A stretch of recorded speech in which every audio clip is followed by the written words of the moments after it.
Ce soir, à Philippe Raymond, il est le président de l'Association des ressortissants européens pour la Côte d'Ivoire. Philippe Raymond, bonsoir. Bonsoir. Tout ce qui se dit, tout ce qui se trame, tout ce qui s'applique désormais à la Côte d'Ivoire depuis quelque temps a fini par agacer le monde entier, non seulement les Ivoiriens, mais le monde entier. Et ce soir, Philippe Raymond est venu de Yamoussoukro, où il est enseignant, professeur agrégé de sciences industrielles à l'INHP de Yamoussoukro.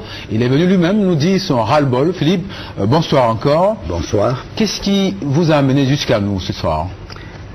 Ce qui m'a amené jusqu'à vous, c'est que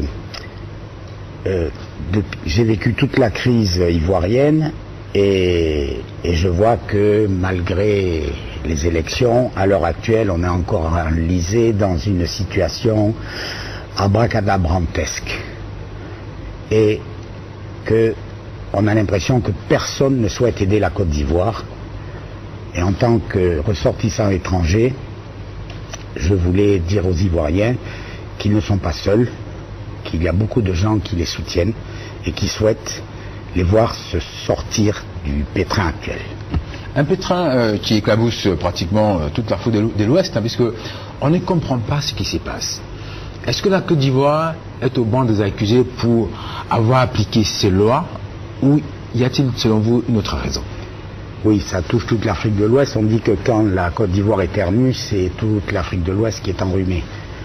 Et en fait, ce qui m'agace le plus, c'est que des nations comme les USA ou la France, qui sont tellement pointilleuses avec leurs lois, leur constitution, qui sont intransigeantes sur la constitution, se permettent de tenir des propos, de faire des jugements qui bafouent, qui foule aux pieds les lois et la constitution ivoirienne.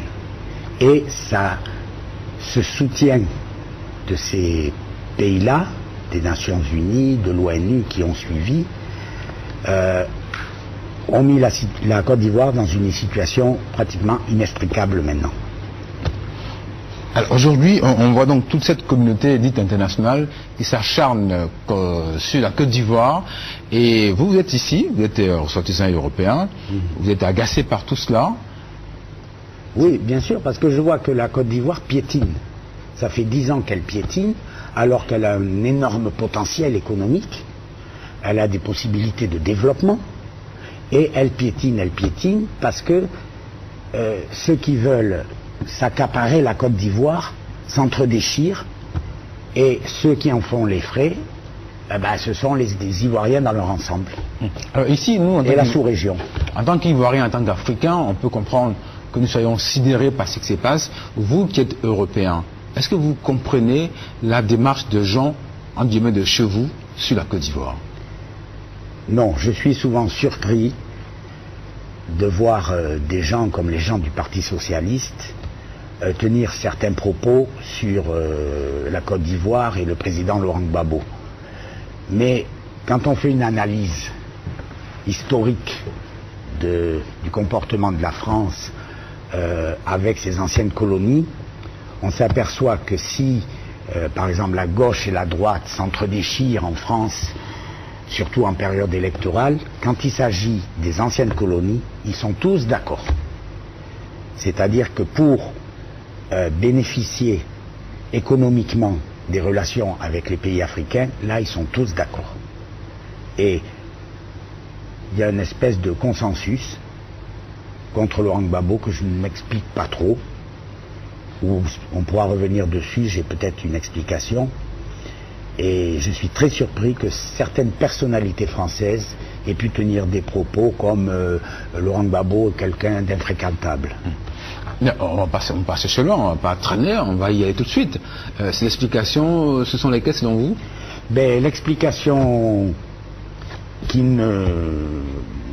n'engage que moi, c'est que contrairement à ses prédécesseurs, Laurent Gbagbo a dirigé ce pays comme une nation réellement indépendante et souveraine.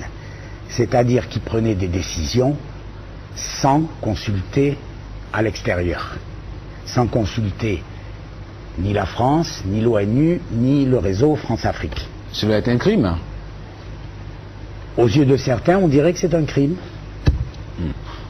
Vous êtes professeur agrégé, donc vous savez ce que vous dites. Oui. Et donc je disais enseignant à Yamoussoukro, vous êtes en Côte d'Ivoire depuis 12 ans. Vous connaissez bien donc le terrain, l'environnement. Et ce que vous dites, c'est important parce que ça permet de comprendre comment d'autres personnes autres que les Ivoiriens ressortissants eux-mêmes réagissent devant ce qui se passe. Une élection se passe dans ce pays, les règles normales sont suivies et c'est le tollé à l'extérieur. Comment on peut l'expliquer? C'est-à-dire que le résultat des élections ne leur sied pas, ne leur convient pas. Et ils ont trouvé une pirouette pour donner d'autres résultats. Avec notamment cette certification qui est venue a posteriori, mais ça ne respecte pas du tout la procédure et la légalité. La légalité, elle est simple. Le Conseil constitutionnel a donné son résultat. Il est indiscutable. La commission électorale n'est qu'un organe technique qui organise les élections et qui donne des résultats bruts provisoires.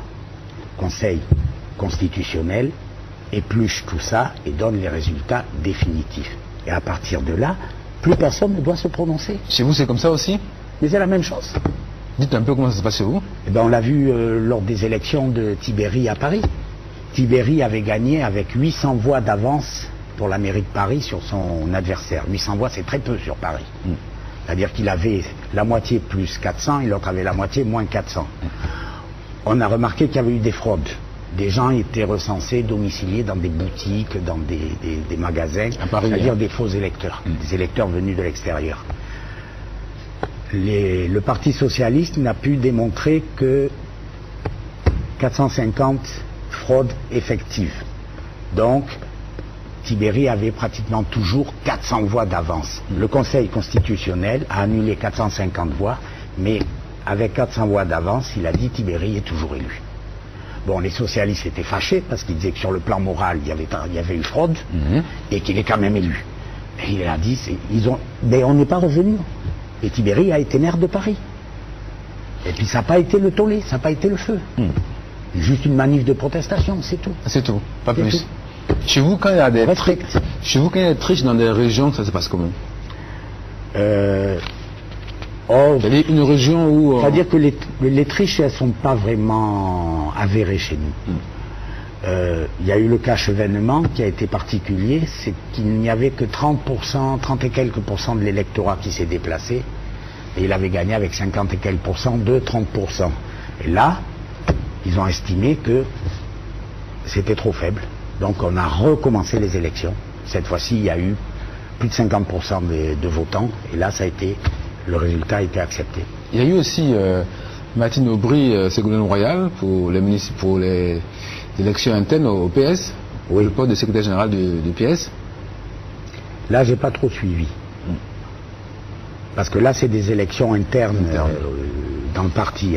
Alors, pour revenir à la Côte d'Ivoire, on essayait de comprendre pourquoi cet acharnement des grandes puissances sur la Côte d'Ivoire. Les grandes puissances ont des intérêts économiques dans le monde entier. Que ce soit les richesses agricoles, minières, pétrolières, et évidemment, là, c'est un jeu d'échecs. Chacun cherche à doubler l'autre et tout le monde veut se positionner. Bon, on connaît les richesses de la Côte d'Ivoire et chacun cherche à gagner quelque chose dedans. Donc, ils souhaitent avoir un interlocuteur qui leur convient, avec qui ils savent qu'ils pourront bien discuter, bien s'arranger. Bon, un ami, quoi, en quelque sorte. Donc, on préfère l'ami à la tête de la Côte d'Ivoire. Oui, que c'est. Et ce sera plus facile à... Voilà, quelqu'un le gâteau sera plus facile à distribuer. Voilà. À partager. Voilà. Quelqu'un qui, peut-être par le passé, a montré qu'il faisait des grandes faveurs. Alors, oui. Justement, je rebondis sur ce que vous dites là. La Côte d'Ivoire, quand Laurent Gbagbo est venu au pouvoir, il n'a pas nationalisé. Tout est toujours pratiquement aux mains des Français. Alors, pourquoi cet acharnement? On penserait qu'il a tout arraché aux Français. Pourtant, vous avez tout, le courant, le pétrole, le port, j'en passe. Vous savez, en France aussi, quand la gauche est revenue au pouvoir, elle n'a pas renationalisé ce que Balladur avait dénationalisé. Bon, dans les dernières années d'Houphouët, on a privatisé et on a vendu essentiellement à Bouygues. C'est Bouygues qui était le plus gros bénéficiaire là-dedans, la compagnie d'électricité, compagnie des eaux, etc. Le téléphone, télécom, ça, ouais. etc. Bon, tout ça pour un franc symbolique. Hein, c'était Ça veut dire quoi, un franc symbolique? Ben, c'est-à-dire que comme on n'a pas le droit de donner une société d'État cadeau à quelqu'un, il faut forcément qu'il paye quelque chose. Alors à ce moment-là, on lui fait payer 1 franc. C'est pour ça qu'on dit que ce franc est symbolique. Alors, 1 franc, comme quoi ça a été pour acheté. prendre Côte d'Ivoire Télécom, Oui. pour prendre la CIE, Oui. pour prendre la Sodeci. Oui. À chaque société, c'est 1 franc symbolique. C'est à ce prix que la France a tout eu. Voilà. Dans des 90 à 93 en somme. Tout à fait. Et le justificatif, c'est que ces sociétés coûtaient à la Côte d'Ivoire. Par mauvaise gestion, etc. Ces sociétés coûtaient à la Côte d'Ivoire. Donc c'est mieux de les céder à 1 franc symbolique à des compagnies privées qui, elles, vont tout faire pour dégager des bénéfices, mais soulager l'État de certaines pertes. Et de cela, il y a 17 ans. Et donc la France a envie de remettre le couvert pour, pourquoi pas, répondre à la même chose. Ouais. Oui, bon, je pense qu'on a déjà beaucoup. Vous avez déjà beaucoup. Oui, mais il y a un potentiel énorme, c'est le pétrole. Qui s'ajoute. Oui. Un congressiste américain a dit au Congrès, quand la Côte d'Ivoire produira son pétrole, l'Afrique de l'Ouest produira plus que l'Arabie Saoudite et l'équilibre mondial sera renversé. Ce pétrole-là, il est très important. Il est, sur le plan géopolitique, il est très important. Sur l'économie et sur le plan géopolitique. Celui qui aura le pétrole de Côte d'Ivoire, c'est beaucoup. C'est énorme. Il faut reprendre ça. Celui qui aura le pétrole de Côte d'Ivoire, oui. il prendra beaucoup de poids dans le concert des nations riches, des nations industrialisées. Celui qui aura le pétrole de Côte d'Ivoire va prendre du poids dans les nations industrialisées. Et cette Côte d'Ivoire qui du coup, son bonheur fait son malheur. C'est ce que je dis souvent. Je dis ce qui fait le malheur des pays qu'on dit en voie de développement, c'est leur richesse. Et comme je dis les pays dits en voie de développement, parce que plus souvent je les appelle les pays maintenus en sous-développement. Parce qu'on ne veut pas qu'ils exploitent eux-mêmes leurs richesses, on veut les exploiter à leur place. Donc on les maintient dans une position d'infériorité. Et leur malheur, c'est que ces richesses sont convoitées. Les USA, par exemple, ne veulent pas exploiter leur propre pétrole. Ils veulent le conserver. Donc, il y a eu la guerre en Irak, en Afghanistan, en Iran, etc. La guerre du Golfe, tout ça. On sait que la France n'a pas de pétrole. Mais elle a des idées, elle a pris déjà le pétrole du Gabon, et elle vise celui de Côte d'Ivoire aussi. La guerre du Biafra, on savait que c'était lié au pétrole, et que la France était aussi impliquée dedans. En fait, tout revient à l'économie. Alors, si on voit tout cela, la position de la France en Côte d'Ivoire, donc liée à l'économie. Oui. Alors, comment comprendre que cette fois-ci, elle s'est alliée aux États-Unis pour venir en Côte d'Ivoire? Est-ce qu'on n'est pas en train de partager ses gains potentiels en Côte d'Ivoire? Oui. Comme on dit, on fait alliance pour mieux manger l'autre. C'est-à-dire que la Côte d'Ivoire. On sait très bien que les USA visent aussi le pétrole du golfe de Guinée. Il n'y a pas que la France qui le vise, les USA aussi. Ils lorgnent là-dessus. Et en fait, bon, il y aura peut-être c'est pour tenter d'avoir un deal avec la France, je ne sais pas, là, je ne suis pas dans les arcanes à ce niveau-là.